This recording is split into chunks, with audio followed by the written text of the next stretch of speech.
Dear students, ਮੇਰੇ YouTube channel 'ਤੇ ਤੁਹਾਡਾ ਸਵਾਗਤ ਹੈ। ਅੱਜ ਦੇ ਲੈਕਚਰ ਵਿੱਚ ਅਸੀਂ ਫੰਕਸ਼ਨ ਅਤੇ ਟਾਈਪਸ ਆਫ ਫੰਕਸ਼ਨ ਨੂੰ ਡਿਸਕਸ ਕਰਾਂਗੇ। ਸੋ ਸਭ ਤੋਂ ਪਹਿਲਾਂ ਅਸੀਂ ਫੰਕਸ਼ਨ ਦੀ ਡੈਫੀਨੇਸ਼ਨ ਨੂੰ ਰਿਕਾਲ ਕਰਦੇ ਹਾਂ, ਹੈ ਨਾ। ਲਾਸਟ ਲੈਕਚਰ ਦੇ ਵਿੱਚ ਅਸੀਂ ਰਿਲੇਸ਼ਨ ਨੂੰ ਡਿਸਕਸ ਕੀਤਾ ਸੀਗਾ। ਸੋ ਰਿਲੇਸ਼ਨ ਲਈ ਪਹਿਲਾਂ ਰਿਲੇਸ਼ਨ ਕੀ ਹੁੰਦਾ, ਅਗਰ ਤੁਹਾਡੇ ਕੋਲ ਇੱਕ ਨੋਨ ਐਮਪਟੀ ਸੈੱਟ ਹੈ, ਦੋ ਨੋਨ ਐਮਪਟੀ ਸੈੱਟ ਹੈ A and B, and any subset of A cross B is called relation from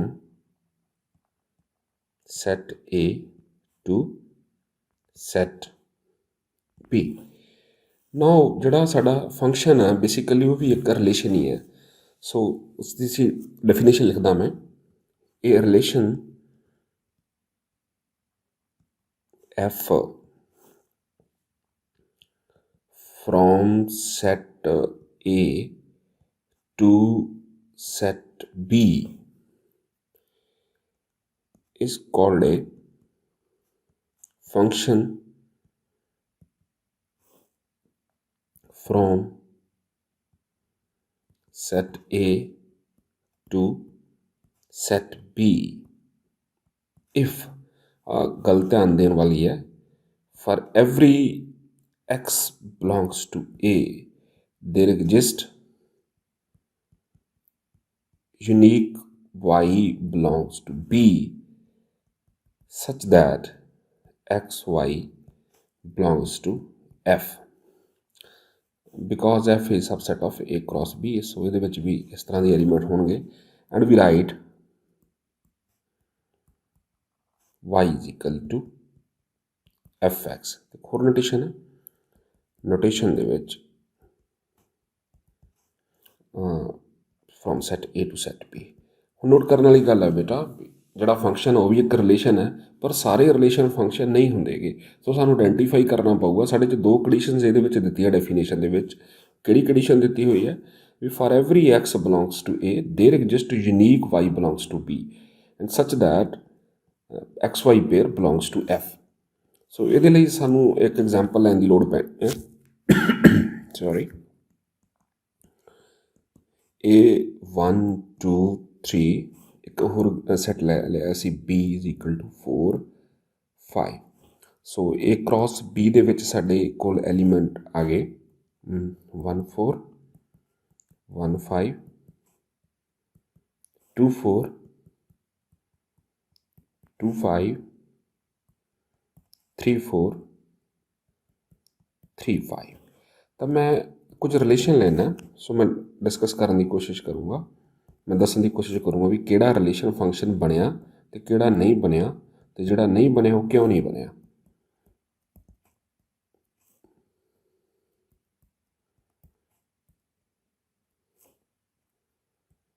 ਹਾਂਜੀ, ਸੋ ਤੁਸੀਂ ਨੋਟ ਕਰੋ।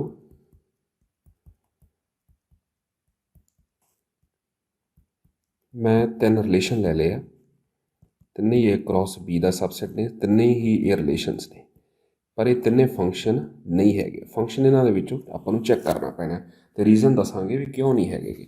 ਸੋ ਸਭ ਤੋਂ ਪਹਿਲਾਂ ਤਾਂ R1 ਦੀ ਗੱਲ ਕਰ ਲੈਂਦੇ ਹਾਂ। R1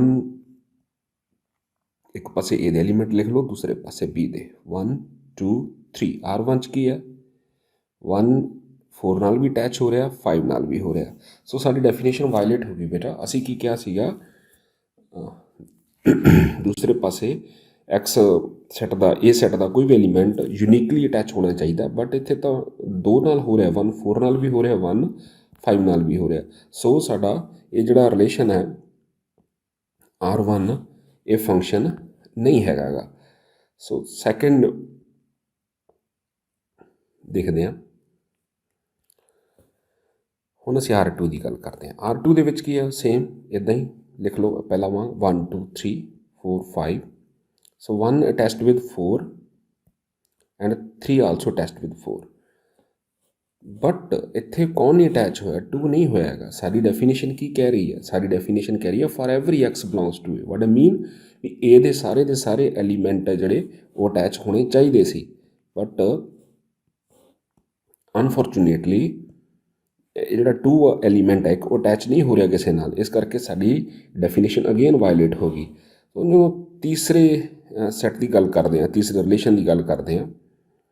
ਸੋ ਉਹਨੂੰ ਵੀ ਚੈੱਕ ਕਰ ਲੈਂਦੇ ਹਾਂ। A B 1 2 3 4 5 1 4 ਨਾਲ ਅਟੈਚ ਹੋ ਰਿਹਾ, 2 4 ਨਾਲ ਅਟੈਚ ਹੋ ਰਿਹਾ, ਐਂਡ ਆਫ ਕੋਰਸ 3 ਵੀ 4 ਨਾਲ ਹੋ ਰਿਹਾ। ਦੇਖੋ 1 ਯੂਨੀਕਲੀ 4 ਨਾਲ ਹੋ ਰਿਹਾ, 2 ਯੂਨੀਕਲੀ 4 ਨਾਲ ਹੋ ਰਿਹਾ, 3 ਯੂਨੀਕਲੀ 4 ਨਾਲ ਹੋ ਰਿਹਾ, ਅਤੇ ਇਹਦੇ ਸਾਰੇ ਐਲੀਮੈਂਟ ਅਟੈਚ ਹੋ ਰਹੇ ਆ। ਸੋ ਇਹ ਵਾਲਾ R3 ਜਿਹੜਾ ਰਿਲੇਸ਼ਨ ਹੈਗਾ ਸਾਡਾ, ਇਹ ਫੰਕਸ਼ਨ ਦੀਆਂ ਸਾਰੀਆਂ ਕੰਡੀਸ਼ਨਸ ਨੂੰ ਸੈਟਿਸਫਾਈ ਕਰਦਾ। ਸੋ ਇੱਕ ਤਾਂ ਇਹ ਹੋ ਗਿਆ, ਸਾਡੀ ਡੈਫੀਨੇਸ਼ਨ ਕਲੀਅਰ ਹੋ ਗਈ। ਹੁਣ ਅਸੀਂ ਫਿਰ ਬੈਕ ਆਉਣੇ ਆ ਵਾਪਸ ਡੈਫੀਨੇਸ਼ਨ 'ਤੇ। ਤਾਂ ਅਸੀਂ ਕੀ ਕਿਹਾ ਸੀ ਵੀ ਸਾਡੇ ਕੋਲ domain, range and codomain x to y and y is equal to fx। ਥੋੜ੍ਹੇ ਡਾਇਗਰਾਮ 'ਤੇ ਦੇਖ ਲਓ। ਬੇਸਿਕਲੀ ਇੱਕ ਨਾ ਕੋਡੋਮੇਨ ਵੀ ਹੁੰਦੀ ਹੈ, ਸੌਰੀ ਪ੍ਰੀ ਡੋਮੇਨ ਵੀ ਹੁੰਦੀ ਹੈ। ਆਹ ਪ੍ਰੀ ਡੋਮੇਨ, ਇਹਦਾ ਜ਼ਿਕਰ ਘੱਟ ਕਰਦੇ ਆ ਥੋੜ੍ਹਾ ਜਿਹਾ। ਆਹ ਕੋਡੋਮੇਨ। ਸੋ ਡੋਮੇਨ ਜਿਹੜੇ ਸੈੱਟ ਦਾ ਸਬਸੈਟ ਹੁੰਦੀ ਹੈ, that is set is called pre domain, and range ਜਿਹੜੇ ਸੈੱਟ ਦਾ ਸਬਸੈਟ ਹੁੰਦੀ ਹੈ, ਦੈਟ ਇਜ਼ ਕਾਲਡ ਕੋਡੋਮੇਨ। ਸੋ ਜਦੋਂ ਅਸੀਂ ਇਹਦੀ ਗੱਲ ਕਰਦੇ ਹਾਂ, ਸਾਡੇ ਕੋਲ ਇੱਦਾਂ ਲਿਖਿਆ ਹੋਇਆ ਸੀਗਾ, ਇੱਥੇ ਐਕਸ ਲਿਖ ਲਓ, ਇੱਕ ਐਕਸ ਮੈਪ ਹੋ ਕੇ ਚਲਾ ਗਿਆ, ਬਣ ਗਿਆ y equal to fx, and this particular y is called image of x under f, and particular x is called pre-image of y under f। ਸੋ ਜਦੋਂ ਅਸੀਂ ਸਾਨੂੰ ਕੋਈ ਡੋਮੇਨ ਪੁੱਛੇ ਤਾਂ ਕੀ ਹੈ domain? Domain those values of x for which fx is well defined। Well define ਦਾ ਮਤਲਬ ਹੈ ਇੱਕ ਫਾਈਨਾਈਟ ਵੈਲਿਊ ਦੇ ਰਿਹਾ, ਇੱਕ ਰੀਅਲ ਵੈਲਿਊ ਦੇ ਰਿਹਾ। ਰੇਂਜ ਦਾ ਮਤਲਬ ਹੁੰਦਾ ਇਮੀਡੀਏਟ ਆਊਟਪੁੱਟ। ਅਤੇ ਰੇਂਜ ਸਾਡੀ ਹਮੇਸ਼ਾ ਹੀ ਸਬਸੈਟ ਹੁੰਦੀ ਹੈ ਕਿਸ ਦਾ? ਕੋਡੋਮੇਨ ਦਾ। ਇਹ ਮੈਂ ਕਿਉਂ ਦੱਸ ਰਿਹਾ ਬੇਟਾ? ਕਿਉਂਕਿ ਭਾਵੇਂ ਸਾਡਾ ਸਿਲੇਬਸ ਟਾਈਪਸ ਆਫ ਫੰਕਸ਼ਨ ਤੋਂ ਸ਼ੁਰੂ ਹੁੰਦਾ, ਪਰ ਉਹਦੇ ਵਿੱਚ ਟਾਈਪਸ ਨੂੰ ਡਿਸਕਸ ਕਰਨ ਵਾਸਤੇ, ਚੰਗੀ ਤਰ੍ਹਾਂ ਨਾਲ ਸਮਝਣ ਵਾਸਤੇ ਸਾਨੂੰ ਇੱਕ ਰੇਂਜ ਦਾ ਪਤਾ ਹੋਣਾ ਚਾਹੀਦਾ, ਇੱਕ ਡੋਮੇਨ ਦਾ ਪਤਾ ਹੋਣਾ ਚਾਹੀਦਾ, ਅਦਰਵਾਈਜ਼ ਸਾਨੂੰ ਉਹਦੀ ਸਮਝ ਨਹੀਂ ਲੱਗਣੀ ਗੀ। ਸੋ ਹੁਣ ਕੁਝ ਕੁ ਐਗਜ਼ਾਮਪਲਸ ਅਸੀਂ ਕਰ ਲੈਂਦੇ ਹਾਂ, ਜਿਹਦੇ ਵਿੱਚ ਅਸੀਂ ਕਿਸੇ ਫੰਕਸ਼ਨ ਦੀ ਡੋਮੇਨ ਅਤੇ ਰੇਂਜ ਅਸੀਂ ਦੇਖਾਂਗੇ। ਸਪੋਜ਼ ਕਰੋ ਵੀ ਸਾਡੇ ਕੋਲ ਇੱਕ ਫੰਕਸ਼ਨ ਹੈ fx is equal to x square. ਇਹਨੂੰ ਕੋਈ ਵੀ ਐਕਸ ਦੀ ਵੈਲਿਊ ਡਿਸਟਰਬ ਨਹੀਂ ਕਰ ਰਹੀ, ਇਸ ਕਰਕੇ ਇਹਦੀ ਜਿਹੜੀ ਡੋਮੇਨ ਆ ਸਾਡੇ ਕੋਲ, that will be set of real numbers. ਹੋਰ ਫੰਕਸ਼ਨ ਲੈ ਲਓ fx is equal to root x. ਹੁਣ ਸਾਨੂੰ ਪਤਾ ਅਗਰ ਸਕੇਅਰ ਰੂਟ ਦੇ ਵਿੱਚ ਕੋਈ ਨੈਗੇਟਿਵ ਨੰਬਰ ਆ ਜਾਏ ਤਾਂ ਇਮੇਜਰੀ ਨੰਬਰ ਆ ਜਾਂਦੇ ਆ। So this x should be greater than equal to 0। So domain will be positive real number, of course including 0। ਕਦੀ ਹੋਰ ਐਗਜ਼ਾਮਪਲ ਲੈ ਲਓ। ਸਪੋਜ਼ ਕਰੋ ਸਾਡੇ ਕੋਲ ਫੰਕਸ਼ਨ ਕੁਛ ਇੱਦਾਂ ਦਾ ਹੈ fx is equal to x square minus 5 plus 6 square root. ਫਿਰ ਫੰਡਾ ਉਹੀ ਹੈ, ਫੰਡਾ ਇਹ ਹੈ ਵੀ x square minus 5 6 x square minus 5x plus 6 should be greater than equal to 0 है ना। सो ये फैक्टर की बन गए x minus 2 x minus 3 should be greater than equal to 0। सो आप की करते होंगे इस तरह प्लेस कर लेंगे होंगे 2 3 पॉजिटिव नैगेटिव पॉजिटिव। सो सानू पॉजिटिव वैल्यू चाहिए सी। सो साडी जी डोमेन ऑफ फंक्शन की वो की होगी साडी minus infinity to union 3 to infinity. So ਇਸੇ ਤਰ੍ਹਾਂ ਐਕਚੁਅਲ 'ਚ ਉਹ ਵੈਲਿਊਜ਼ ਲੈਣੀਆਂ ਹੁੰਦੀਆਂ ਜਿੱਥੇ ਸਾਡਾ ਫੰਕਸ਼ਨ ਕਿਤੇ ਡਿਸਟਰਬ ਨਹੀਂ ਹੋ ਰਿਹਾ ਹੈਗਾ, ਇੱਕ ਡੈਫੀਨਿਟ ਵੈਲਿਊ ਦੇ ਰਿਹਾ। ਕੁਛ ਹੋਰ ਐਗਜ਼ਾਮਪਲ ਕਰ ਲੈਂਦੇ ਹਾਂ। Just a moment.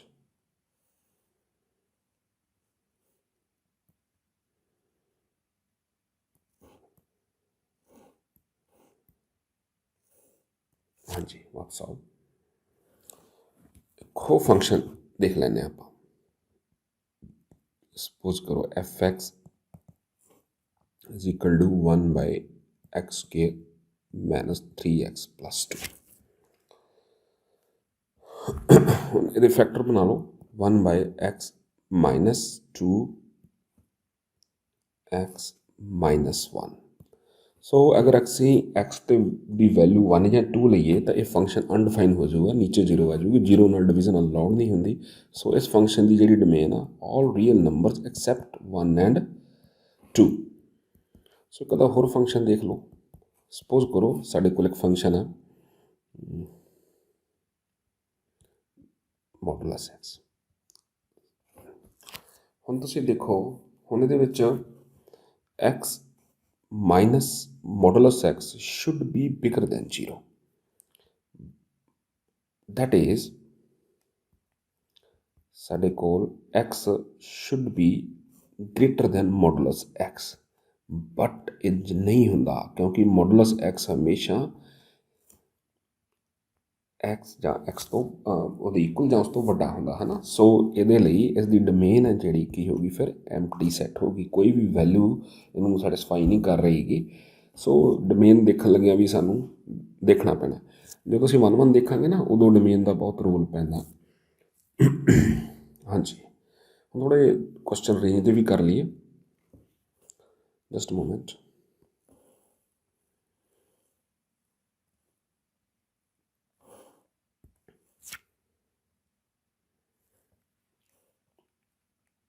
ਹਾਂਜੀ, ਰੇਂਜ 'ਤੇ ਆ ਜਾਓ।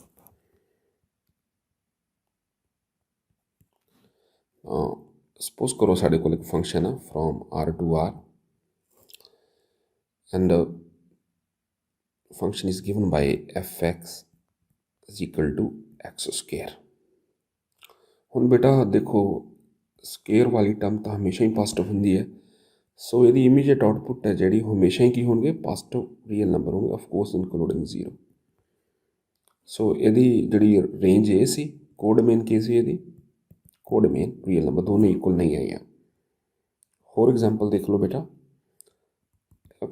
Natural number to natural number fx is equal to 2x।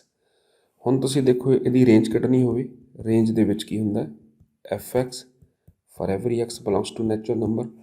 ਸੋ ਕੀ ਹੋਗਾ ਬੇਟਾ ਇੱਥੇ 2x ਫਿਲ ਕਰ ਦਿਓ, x ਨੈਚੁਰਲ ਨੰਬਰ ਆ 1 2 3 ਸੋ ਔਨ। ਸੋ 1 ਫਿਲ ਕੀਤਾ 2 2 ਫਿਲ ਕੀਤਾ 4 6 ਸੋ ਔਨ। ਸੋ ਸਾਡੇ ਕੋਲ ਇਸ ਦੀ ਰੇਂਜ ਜਿਹੜੀ ਆ ਗਈ ਈਵਨ ਨੈਚੁਰਲ ਨੰਬਰ ਆ ਗਈ। ਇੱਕ ਤਾਂ ਹੋਰ ਦੇਖ ਲਓ ਕੁਐਸਚਨ। ਸਪੋਜ਼ ਕਰੋ ਸਾਡੇ ਕੋਲ ਫੰਕਸ਼ਨ ਹੈ from set of real number to real number and function is defined by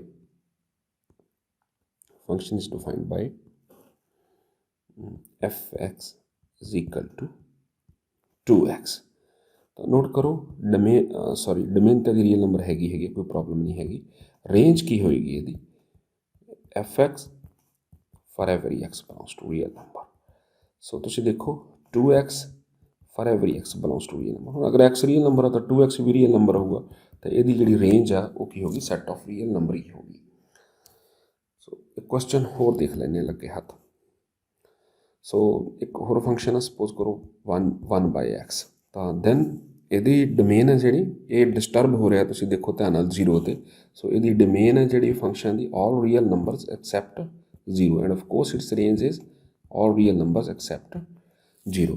hopefully ਤੁਹਾਨੂੰ ਹੁਣ ਤੱਕ ਕਿਸੇ ਫੰਕਸ਼ਨ ਦੀ definition, relation with in context with relations ਅਤੇ ਉਹਨਾਂ ਦੀ ਡੋਮੇਨ ਅਤੇ ਰੇਂਜ ਬਾਰੇ ਪਤਾ ਲੱਗ ਗਿਆ ਹੋਊਗਾ। ਉਸ ਤੋਂ ਬਾਅਦ ਜਿਹੜਾ ਸਾਡਾ ਮੇਨ ਟੋਪਿਕ ਹੈ ਜਿੱਥੋਂ ਸਾਡਾ ਲੈਕਚਰ ਸ਼ੁਰੂ ਹੁੰਦਾ, ਕਾਈਂਡਸ ਆਫ ਫੰਕਸ਼ਨ ਹੈ ਨਾ, ਟਾਈਪਸ ਆਫ ਫੰਕਸ਼ਨਸ। ਸੋ ਅਸੀਂ 4 ਤਰ੍ਹਾਂ ਨਾਲ 4 ਟਾਈਪਸ ਨੇ ਇਹਦੀਆਂ, 1 1 on to into। ਤਾਂ ਆਹ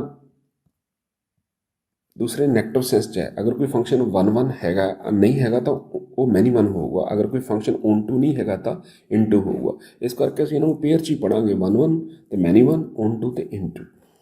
ਸੋ ਸਭ ਤੋਂ ਪਹਿਲਾਂ ਜਿਹੜਾ ਸਾਡਾ ਫੰਕਸ਼ਨ ਆ ਰਿਹਾ 1 1 ਹੈ ਨਾ, ਜਿਸਦਾ ਦੂਸਰਾ ਨਾਂ ਇੰਜੈਕਟਿਵ ਵੀ ਹੈ, ਪਰ ਬਾਕੀ ਸਕੂਲ ਆਫ ਥਾਟ ਨੇ ਨਾਮ ਦਿੱਤਾ ਸੀਗਾ 1 1 ਔਰ ਇੰਜੈਕਟਿਵ ਫੰਕਸ਼ਨਸ। ਕੀ ਹੁੰਦੇ 1 1 function?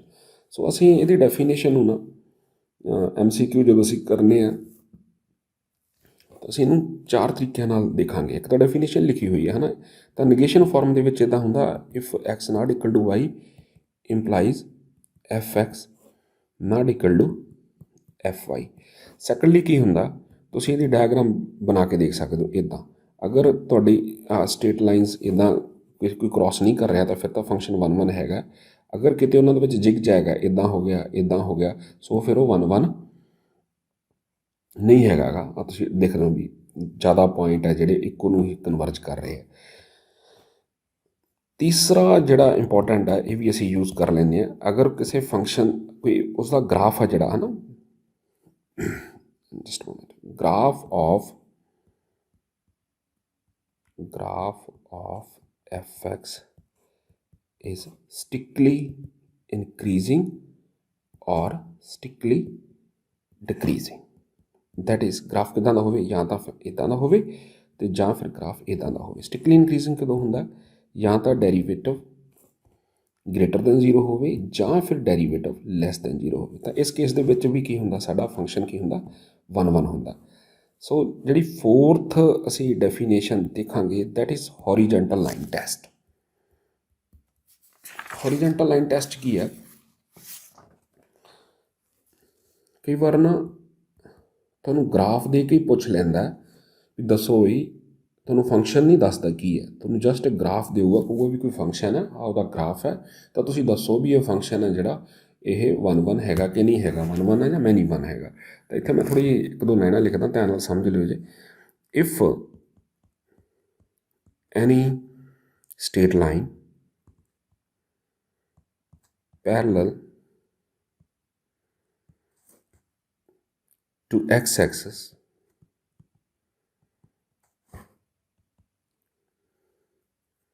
intersect the graph of the function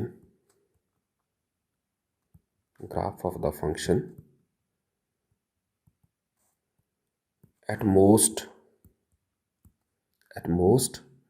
one point, then the function is 1 1, then the function is 1 1, otherwise many 1। ਮਤਲਬ ਕਿ ਜੇ ਉਹਨੂੰ ਥੋੜ੍ਹਾ ਜਿਹਾ ਇੱਦਾਂ ਸਮਝ ਲਈ, ਸਪੋਜ਼ ਕਰੋ ਤੁਹਾਨੂੰ ਪੇਪਰ ਦੇ ਵਿੱਚ ਇੱਦਾਂ ਦਾ ਗ੍ਰਾਫ ਆ ਗਿਆ, ਦੱਸੋ ਬਈ ਆਹ ਜਿਹੜਾ ਕੋਈ ਗ੍ਰਾਫ ਹੈ ਕਿਸੇ ਫੰਕਸ਼ਨ ਦਾ 1 1 ਕਿ ਮੈਨੀ 1 ਹੈ। ਤੁਸੀਂ ਸਿੰਪਲੀ ਇੱਕ ਸਟੇਟ ਲਾਈਨ ਲੈਣੀ ਹੈ parallel to the x axis, ਦੇਖਣਾ ਕਿੱਥੇ ਕਿੱਥੇ ਇੰਟਰਸੈਕਟ ਕਰ ਰਹੀ ਹੈ। ਆ ਤਾਂ ਜੀ ਬਹੁਤ ਪੁਆਇੰਟਸ 'ਤੇ ਇੰਟਰਸੈਕਟ ਕਰ ਗਈ। ਸੋ ਵਾਟ ਇਟ ਮੀਨ, ਇਹ ਫੰਕਸ਼ਨ ਕਿਹੜਾ ਹੈਗਾ, ਇਹ 1 1 ਨਹੀਂ ਹੈਗਾ, ਇਹ ਕਿਹੜਾ ਫੰਕਸ਼ਨ ਹੈ, ਮੈਨੀ 1 ਹੈ। ਸੋ ਹੁਣ ਇਹਦੀਆਂ ਅਸੀਂ ਕੁਝ ਐਗਜ਼ਾਮਪਲਸ ਡਿਸਕਸ ਕਰਦੇ ਹਾਂ। ਸੋ ਸਭ ਤੋਂ ਪਹਿਲਾਂ ਮੈਂ ਇੱਕ ਐਗਜ਼ਾਮਪਲ ਲੈ ਕੇ ਉਹਨੂੰ ਜਿਹੜੇ ਮੈਂ 4 ਤਰੀਕੇ ਦੱਸੇ ਆ ਹੈ ਨਾ, ਉਹਨਾਂ ਨਾਲ ਆਪਾਂ ਡਿਸਕਸ ਕਰਾਂਗੇ। ਸੋ ਸਪੋਜ਼ ਕਰੋ ਵੀ ਸਾਡੇ ਕੋਲ ਇੱਕ ਫੰਕਸ਼ਨ ਹੈ from set of natural numbers to the natural number, ਅਤੇ ਫੰਕਸ਼ਨ ਸਾਨੂੰ ਕਿੱਦਾਂ ਡਿਫਾਈਨ ਕਰਕੇ ਦਿੱਤਾ ਹੈ, f(x) = 2x। ਸੋ ਦੇਖੋ ਜੀ ਸਾਡਾ ਪਹਿਲਾ ਮੈਥਡ, ਸੋ ਅਸੀਂ ਪਹਿਲਾਂ ਕੀ ਕਿਹਾ ਸੀ, f(x) = fy ਲੈ ਲਓ। ਇਹਦੇ ਨਾਲ ਕੀ ਹੋ ਗਿਆ, 2x = 2y, 2 ਸਾਡਾ ਕੈਂਸਲ ਹੋ ਗਿਆ, ਦੈਟ ਇਜ਼ x = y। ਸੋ ਸਾਡਾ ਫੰਕਸ਼ਨ ਹੈ ਜਿਹੜਾ ਇਹ 1 1 ਹੋ ਗਿਆ, ਮੈਂ ਡਬਲ ਟਿਕ ਲਗਾਤੀ ਹੈ। ਸੋ ਨੈਕਸਟ ਮੈਂ ਕੀ ਕਿਹਾ ਸੀਗਾ, ਤੁਹਾਡਾ ਨੈਕਸਟ ਅਸੀਂ ਇੱਦਾਂ ਕਰਦੇ ਹਾਂ, ਇੱਕ ਡਾਇਗਰਾਮ ਜੀ ਬਣਾ ਲੈਂਦੇ, ਨੈਚੁਰਲ ਨੰਬਰ ਲਿਖ ਲਓ 1 2 3 4, ਇੱਦਾਂ ਦੂਸਰੇ ਪਾਸੇ ਵੀ ਲਿਖ ਲਓ 1 2 3 4 5 ਸੋ ਔਨ। ਸੋ 1 ਕਿਸ ਨਾਲ ਅਟੈਚ ਹੋ ਰਿਹਾ, 2 ਨਾਲ ਹੋ ਰਿਹਾ, 2 ਕਿਸ ਨਾਲ ਹੋ ਰਿਹਾ, 4 ਨਾਲ ਹੋ ਰਿਹਾ, 3 ਕਿਸ ਨਾਲ ਹੋ ਰਿਹਾ, ਅਤੇ ਲਿਖ ਲਓ 6 ਨਾਲ ਹੋ ਰਿਹਾ, 4 ਕਿਸ ਨਾਲ ਹੋਊਗਾ, 8 ਨਾਲ ਹੋਊਗਾ। ਤੁਸੀਂ ਦੇਖੋ ਕੋਈ ਵੀ ਲਾਈਨ ਆਪਸ ਵਿੱਚ ਇੰਟਰਸੈਕਟ ਨਹੀਂ ਕਰ ਰਹੀ। So according to the second criteria the function is 1 1। So what about third criteria, f(x) = 2x, ਇਸ ਦਾ ਡੈਰੀਵੇਟਿਵ ਲਿਆ ਜਦ, ਤਾਂ ਉਹ ਕੀ ਬਣ ਗਿਆ ਸਾਡੇ ਕੋਲ 2 ਇਜ਼ ਆਲਵੇਜ਼ ਪੋਜ਼ੀਟਿਵ। ਸੋ ਅਸੀਂ ਕਿਹਾ ਸੀ ਇਹਦਾ ਮਤਲਬ ਕੀ ਹੈ ਵੀ f ਵਿੱਚ ਸਾਡਾ ਸਟ੍ਰਿਕਟਲੀ ਇਨਕਰੀਜ਼ਿੰਗ ਹੈ, ਜੋ ਸਟ੍ਰਿਕਟਲੀ ਇਨਕਰੀਜ਼ਿੰਗ ਹੈ ਤਾਂ ਸਾਡਾ ਫੰਕਸ਼ਨ ਕੀ ਹੋਗਾ, ਫਿਰ 1 1। ਤੀਸਰੇ ਕ੍ਰਾਈਟੀਰੀਆ ਦੇ ਅਕੋਰਡਿੰਗਲੀ ਵੀ ਹੋ ਗਿਆ। ਸੋ ਚੌਥਾ ਕ੍ਰਾਈਟੀਰੀਆ ਵੀ ਲਾਈ ਲੈਂਦੇ ਹਾਂ। ਸੋ ਅਸੀਂ ਹੁਣ y f(x) = 2x, ਸੋ ਇਹਦਾ ਜੋ ਗ੍ਰਾਫ ਬਣਾਇਆ that will be like this. ਤਾਂ ਜਦੋਂ ਹੁਣ ਇਸ ਲਾਈਨ ਨੂੰ ਕਿਸੇ ਵੀ ਹੌਰੀਜੈਂਟਲ ਲਾਈਨ ਨਾਲ ਇੰਟਰਸੈਕਟ ਕਰਾਵਾਂਗੇ ਤਾਂ ਇੱਕੋ ਹੀ ਪੁਆਇੰਟ ਬਣਦਾ ਹੈ, ਯੂਨੀਕ ਪੁਆਇੰਟ। ਸੋ ਇਸ ਕ੍ਰਾਈਟੀਰੀਆ ਦੇ ਮੁਤਾਬਕ ਵੀ ਸਾਡਾ ਫੰਕਸ਼ਨ ਕੀ ਹੋ ਗਿਆ, ਸਾਡਾ ਜਿਹੜਾ ਫੰਕਸ਼ਨ ਆ ਉਹ 1 1 ਹੋ ਗਿਆ। ਸੋ ਹੁਣ ਹੋਰ ਐਗਜ਼ਾਮਪਲ ਡਿਸਕਸ ਕਰ ਲੈਂਦੇ ਹਾਂ। ਸੋ ਮੈਨੀਮਮ ਇਹਦੇ ਨਾਲ ਹੀ ਇੱਥੇ ਕਰ ਲਾਂਗੇ। ਮੈਨੀਮਮ 'ਚ ਕੀ ਹੁੰਦਾ, ਕੋਈ ਅਗਰ ਕੋਈ ਫੰਕਸ਼ਨ ਤੁਹਾਡੇ ਕੋਲ 1 1 ਨਹੀਂ ਹੈਗਾ ਗਾ, ਇਹ function f is set to be many one if it's not 1 1। ਕੁਛ ਹੋਰ ਐਗਜ਼ਾਮਪਲਸ ਕਰਦੇ ਹਾਂ ਜਿਸ ਨਾਲ ਸਾਡਾ ਕੰਸੈਪਟ ਹੈ ਥੋੜਾ ਹੋਰ ਕਲੀਅਰ ਹੋ ਜਾਊਗਾ। ਸੋ ਇੱਕ ਹੋਰ ਐਗਜ਼ਾਮਪਲ ਲੈ ਲਓ, f from set of real number to real number, and of course function is fx is equal to x square। ਸੋ ਤੁਸੀਂ ਧਿਆਨ ਦਿਓ, ਰੀਅਲ ਨੰਬਰ ਹੈ, ਰੀਅਲ ਨੰਬਰ ਤਾਂ ਕੁਝ ਵੀ ਲੈ ਲਾਂਗੇ। ਸੋ ਮਾਈਨਸ 2 ਦਾ ਸਕੇਅਰ ਐਂਡ 2 ਦਾ ਸਕੇਅਰ ਐਂਡ 2 ਸਕੇਅਰ ਦੋਨੋਂ ਕਿੰਨੇ ਬਣ ਗਏ, 4 ਬਣ ਗਏ, ਬਟ -2 ਨਾਟ ਇਕੁਅਲ 2। ਸੋ ਵਹੀ ਇਹ ਫੰਕਸ਼ਨ ਜਿਹੜਾ ਸਾਡਾ 1 1 ਨਹੀਂ ਹੈਗਾ ਗਾ। ਸੈਕੰਡ ਕ੍ਰਾਈਟੀਰੀਆ ਲਾ ਕੇ ਦੇਖ ਲਓ, ਉਹੀ ਫਿਰ -2 2 4 ਇੱਦਾਂ 1 1 ਨਹੀਂ ਹੈਗਾ ਗਾ। ਥਰਡ ਕ੍ਰਾਈਟੀਰੀਆ ਵੀ ਲਗਾ ਲਓਗੇ। ਫੋਰਥ ਕ੍ਰਾਈਟੀਰੀਆ ਜਿਹੜਾ ਸੀ ਸਾਡਾ, ਜੇ ਤੁਹਾਨੂੰ ਯਾਦ ਹੋਵੇ ਤਾਂ y square equal to x square ਕੀ ਸੀਗਾ, ਬੇਸਿਕਲੀ ਅਪਵਰਡ ਪੈਰਾਬੋਲਾ ਸੀਗਾ। ਅਤੇ ਜਦੋਂ ਅਪਵਰਡ ਪੈਰਾਬੋਲਾ ਸੀਗਾ ਅਤੇ ਇਹਨੂੰ ਹੋਰੀਜੈਂਟਲ ਲਾਈਨ ਦੇ ਵਿੱਚ ਤੁਸੀਂ ਇੰਟਰਸੈਕਟ ਕਰਾਓਗੇ ਤਾਂ ਫਿਰ ਇਹ 2 ਪੁਆਇੰਟ 'ਤੇ ਇੰਟਰਸੈਕਟ ਕਰ ਗਿਆ। ਸੋ f ਇਜ਼ ਨਾਟ 1 1।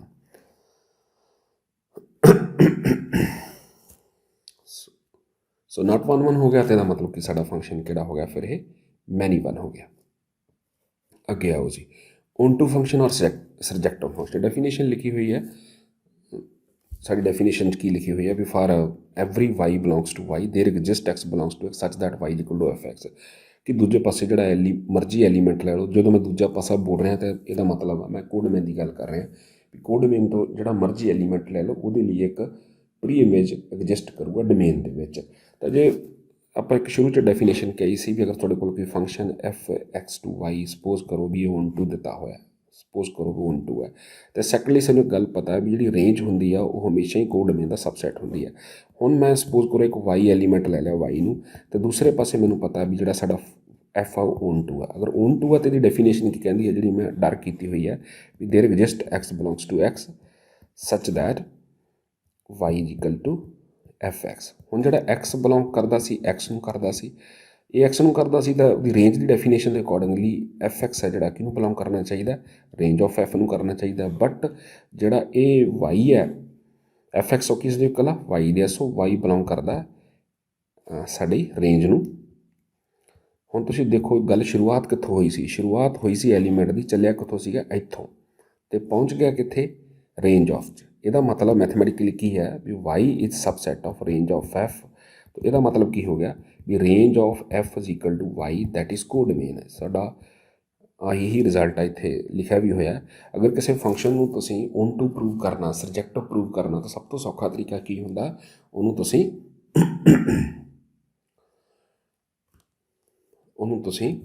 ਰੇਂਜ ਉਸ ਦੀ ਰੇਂਜ ਕੱਢ ਲਓ ਅਤੇ ਉਹਨੂੰ ਕੋਡਮੇਨ ਦੇ ਇਕੁਅਲ ਕਰ ਦਿਓ।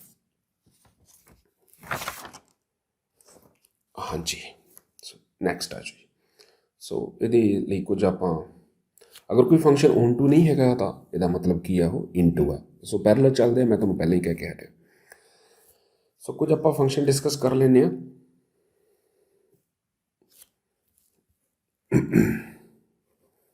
ਸੋ ਜਸਟ ਅ ਮੋਮੈਂਟ, ਇੱਥੇ ਜਗ੍ਹਾ ਬਣਾ ਲੈਂਦੇ ਆਪਾਂ, ਜਸਟ ਅ ਮੋਮੈਂਟ।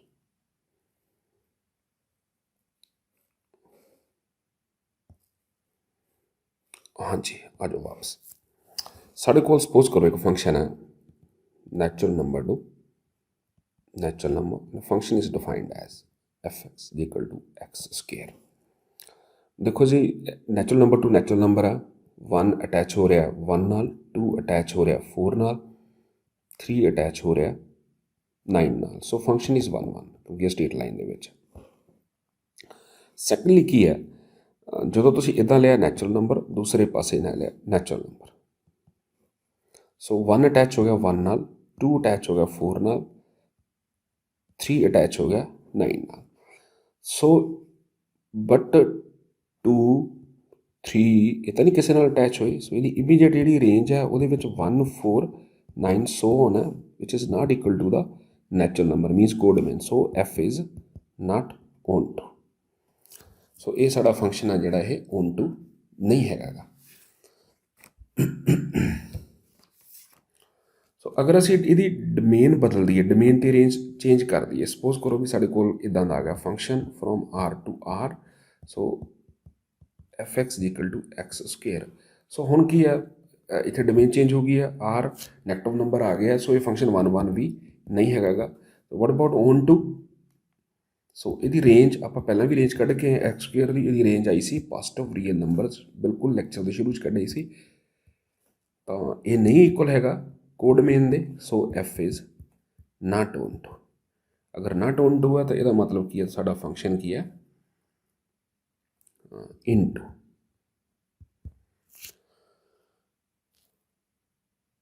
ਹਾਂਜੀ, ਸੋ ਇਨਟੂ ਦੀ ਡੈਫੀਨੇਸ਼ਨ ਹੋ ਗਈ। ਤਾਂ ਇਨਟੂ ਦੇ ਓਨ ਟੂ 'ਚ ਕੀ ਹੁੰਦਾ, ਜਿਹੜੀ ਸਾਡੀ ਜਿਹੜੀ ਰੇਂਜ ਹੁੰਦੀ ਹੈ ਓਵਰਲੈਪ ਕਰ ਲੈਂਦੀ ਹੁੰਦੀ ਹੈ ਕੋਡ ਮੇਨ ਨੂੰ, ਇਨਟੂ 'ਚ ਇੱਦਾਂ ਨਹੀਂ ਹੁੰਦਾ। ਸੋ ਉਸ ਤੋਂ ਬਾਅਦ ਇੱਕ ਨੈਕਸਟ ਜਿਹੜਾ ਹੈਗਾ, ਨੈਕਸਟ ਸਾਡਾ ਟੌਪਿਕ ਹੈਗਾ, that is the bijection function. Bijection function ਕਿਹੜਾ ਹੁੰਦਾ, ਜਿਹੜਾ ਦੋਵੇਂ ਹੋਵੇ, ਇੰਜੈਕਟਿਵ ਵੀ ਹੋਵੇ, ਸਰਜੈਕਟਿਵ ਵੀ ਹੋਵੇ। So if f is both 1 onto, that is injective and surjective, then f is called bijective map। ਤਾਂ ਇੱਕ ਇਹਦੀ ਐਗਜ਼ਾਮਪਲ ਜੇ ਆਪਾਂ ਲੈ ਲਈਏ, ਆਇਡੈਂਟੀਟੀ ਫੰਕਸ਼ਨ ਲੈ ਲਓ। ਅੱਛਾ, ਇੱਕ ਪਹਿਲਾ ਐਗਜ਼ਾਮਪਲ ਲੈ ਲੈਂਦੇ ਹਾਂ। ਸਪੋਜ਼ ਕਰੋ identity real number to real number, so I x is equal to x. ਇਹ 1 ਵੀ ਇੱਕ ਨਾਲ ਇੱਕ ਆ ਰਿਹਾ, ਕਿਉਂਕਿ ਇਹਦੀ ਡੋਮੇਨ ਕੋਡ ਮੇਨ ਆਰ ਹੈ, ਇਹਦੀ ਡੋਮੇਨ ਵੀ ਆਰ ਹੈ, ਇਹਦੀ ਰੇਂਜ ਵੀ ਆਰ ਹੈ, ਇਹਦੀ ਕੋਡ ਮੇਨ ਵੀ ਆਰ ਹੈ। So function is onto, so function is 1 ਉਸ ਤੋਂ ਬਾਅਦ ਇੱਕ ਹੋਰ ਲੈ ਲੈਂਦੇ ਹਾਂ ਆਪਾਂ ਫੰਕਸ਼ਨ। ਸਪੋਜ਼ ਕਰੋ ਇੱਕ ਹੋਰ ਲੈ ਲਓ, f r to r. Suppose ਕਰੋ f x equal to 2x। Of course 1 ਆ ਫੰਕਸ਼ਨ, ਅਤੇ ਇਹਦੀ ਮੈਂ ਰੇਂਜ ਆਪਾਂ ਪਹਿਲਾਂ ਕੱਢ ਕੇ ਆਏ, ਉਹ ਰੀਅਲ ਨੰਬਰ ਹੀ ਹੈ, ਸੋ ਓਨ ਟੂ ਹੈ। ਸੋ ਇਹ ਵੀ ਫੰਕਸ਼ਨ ਕੀ ਹੋ ਗਿਆ ਸਾਡੇ ਕੋਲ, ਬਾਈਜੈਕਟਿਵ ਹੋ ਗਿਆ। ਸੋ ਇੱਕ ਦੋ ਇਹਦੇ ਵਿੱਚ ਨਾ ਓਬਜ਼ਰਵੇਸ਼ਨਸ ਹੈ ਬਹੁਤ ਵਧੀਆ।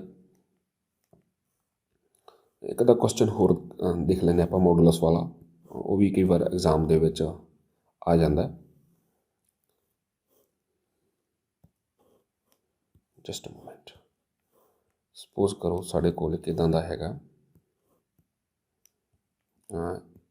ਐਫ ਫੰਕਸ਼ਨ ਆ ਸਾਡੇ ਕੋਲ, from set of real number to real numbers, f(x) equal to modulus of x। ਸੋ ਸਭ ਤੋਂ ਪਹਿਲਾਂ ਇਹਦਾ ਗ੍ਰਾਫ ਬਣਾ ਲਓ। ਇਹ ਇੱਦਾਂ ਦਾ ਬਣਦਾ ਹੁੰਦਾ। ਇੱਥੇ ਵੈਸੇ ਤੁਹਾਨੂੰ ਅੱਗੇ ਵੀ ਜਾ ਕੇ ਕੰਮ ਆਊਗਾ, ਇੱਕ ਪੁਆਇੰਟ ਦੱਸਦਾ। ਇੱਥੇ ਜਿਹੜਾ ਪੁਆਇੰਟ ਬਣਦਾ ਨਾ ਮੋਡੂਲਸ ਗ੍ਰਾਫ ਦਾ, ਇਹਨੂੰ ਬੋਲਦੇ ਆ ਸ਼ਾਰਪ ਕਾਰਨਰ ਪੁਆਇੰਟ। ਤਾਂ ਇਸ ਪੁਆਇੰਟ ਦੀ ਖਾਸ ਗੱਲ ਹੈ ਕਿ ਇੱਥੇ ਫੰਕਸ਼ਨ ਹੈ ਜਿਹੜਾ ਹੁੰਦਾ ਕੰਟੀਨਿਊਸ ਤਾਂ ਹੁੰਦਾ ਹੈ, ਬਟ ਡਿਫਰੈਂਸ਼ੀਏਬਲ ਨਹੀਂ ਹੁੰਦਾ ਹੈਗਾ। ਚਲੋ ਉਹ ਇੱਕ ਬਾਅਦ ਦਾ ਇਸ਼ੂ ਹੈ। ਹੁਣ ਤੁਸੀਂ ਦੇਖੋ ਇੱਦਾਂ ਗਿਆ, ਤਾਂ ਇਹ ਫੰਕਸ਼ਨ ਸਾਡਾ 1 ਨਹੀਂ ਹੈਗਾ ਗਾ। ਸੋ ਕੀ ਇਹ ਓਨ ਟੂ ਆ ਫੰਕਸ਼ਨ? ਅਫਕੋਰਸ ਓਨ ਟੂ ਵੀ ਨਹੀਂ ਹੈਗਾ, ਕਿਉਂਕਿ ਇਹਦੀ ਜਿਹੜੀ ਰੇਂਜ ਆ ਉਹ ਪੋਜ਼ੀਟਿਵ ਨਿਕਲ ਆਉਣੀ ਆ। ਸੋ ਇਹ ਓਨ ਟੂ ਵੀ ਨਹੀਂ ਹੈਗਾ ਗਾ। ਸੋ ਇਹ ਯਾਦ ਰੱਖਿਓ, ਨਾ 1 ਆ ਨਾ ਓਨ ਟੂ ਹੈ। ਇੱਕ ਦੋ ਵਾਰ ਐਗਜ਼ਾਮ ਦੇ ਵਿੱਚ ਅਲੱਗ ਅਲੱਗ 'ਚ ਪੁੱਛਿਆ ਹੋਇਆ ਤੁਹਾਡੇ ਲੈਵਲ ਦੇ 'ਤੇ। ਚਲੋ ਜੀ ਨੈਕਸਟ। ਇੱਕ ਹੋਰ ਬਹੁਤ ਸੋਹਣੀ ਅਬਜ਼ਰਵੇਸ਼ਨ ਹੈ। ਸਪੋਜ਼ ਕਰੋ ਵੀ ਤੁਹਾਡੇ ਕੋਲ ਇੱਕ ਸੈਟ ਹੈ x and y, and there is a bijection between them. Bijection ਨੇ ਕੀ ਕਰਨਾ, ਇੱਦਾਂ ਇੱਕ ਨਾਲ ਇੱਕ ਕਰ ਦੇਣਾ। ਤਾਂ ਉਸ ਤੋਂ ਬਾਅਦ ਜਿਹੜੀ ਇਹਦੀ ਓਨ ਟੂ ਹੈ, 1 ਕਰਕੇ ਇੱਕ ਨਾਲ ਇੱਕ ਅਟੈਚ ਹੋ ਗਿਆ, ਅਤੇ ਓਨ ਟੂ ਕਰਕੇ ਇਹਦੇ ਕੋਈ ਵੀ ਦੂਸਰੇ ਪਾਸੇ ਐਲੀਮੈਂਟ ਫਾਲਤੂ ਨਹੀਂ। ਵਟ ਮੀਨ ਵੀ ਸਭ ਦੇ ਲਈ ਕੋਈ ਨਾ ਕੋਈ ਇੱਧਰਲੇ ਪਾਸੇ ਇੱਕ ਪ੍ਰੀਮੇਜ ਐਗਜਿਸਟ ਕਰ ਰਿਹਾ। ਤਾਂ ਇੱਕ ਅਬਜ਼ਰਵੇਸ਼ਨ ਆਉਂਦੀ ਹੈ ਵੀ number of elements x equal to number of y। ਅਗਰ ਦੋ ਸੈੱਟ ਦੇ ਵਿਚਕਾਰ ਬਾਈਜੈਕਸ਼ਨ ਹੈਗੀ ਹੈ, ਤਾਂ ਇਹਦਾ ਮਤਲਬ ਸਿੱਧਾ ਸਾਦਾ ਇਹੀ ਹੈ ਕਿ ਦੋਨਾਂ ਸੈੱਟਸ ਦੇ ਵਿੱਚ ਜਿਹੜੇ ਨੰਬਰ ਆਫ ਐਲੀਮੈਂਟਸ ਆ ਇਕੁਅਲ ਹੈ ਨਾ। ਇੱਕ ਵਾਰ ਇੱਕ ਕੁਐਸਚਨ ਦੇਖੋ, if f from 1 2 3 4 to the set y is a bijection, then number of elements in set y is equal to option A 1 option B 2, option C 3 and option D 4। ਮੈਂ ਤੁਹਾਨੂੰ ਪਹਿਲਾਂ ਹੀ ਕਹਿ ਕੇ ਹਟਿਆ ਵੀ ਅਗਰ ਦੋ ਸੈਟ ਦੇ ਵਿਚਕਾਰ ਬਾਈਜੈਕਸ਼ਨ ਹੈਗੀ ਹੈ ਤਾਂ ਉਹਨਾਂ 'ਚ ਐਲੀਮੈਂਟਸ ਕਿੰਨੇ ਹੁੰਦੇ ਆ, ਸੇਮ ਹੁੰਦੇ ਆ। ਇਹਦੇ ਵਿੱਚ ਕਿੰਨੇ ਐਲੀਮੈਂਟਸ ਸੀ, 4 ਐਲੀਮੈਂਟਸ ਸੀ। ਸੋ ਵਾਈ ਦੇ ਵਿੱਚ ਵੀ ਕਿੰਨੇ ਹੋਣਗੇ, 4 ਐਲੀਮੈਂਟਸ ਸਾਡੇ ਹੋਣਗੇ। ਸੋ ਇਹ ਸੀਗੀਆਂ ਜੀ ਕਾਈਂਡਸ ਆਫ ਫੰਕਸ਼ਨ। ਸੋ ਅਸੀਂ ਆਪਦੇ ਲੈਕਚਰ ਨੂੰ ਇੱਥੇ ਵਾਈਂਡ ਅਪ ਕਰਦੇ ਹਾਂ। ਨੈਕਸਟ ਲੈਕਚਰ ਦੇ ਵਿੱਚ ਅਸੀਂ ਕੰਪੋਜੀਸ਼ਨ ਆਫ ਮੈਪਸ ਅਤੇ ਇਨਵਰਟੀਬਲ ਫੰਕਸ਼ਨ ਨੂੰ ਸਟੱਡੀ ਕਰਾਂਗੇ। Thank you for watching.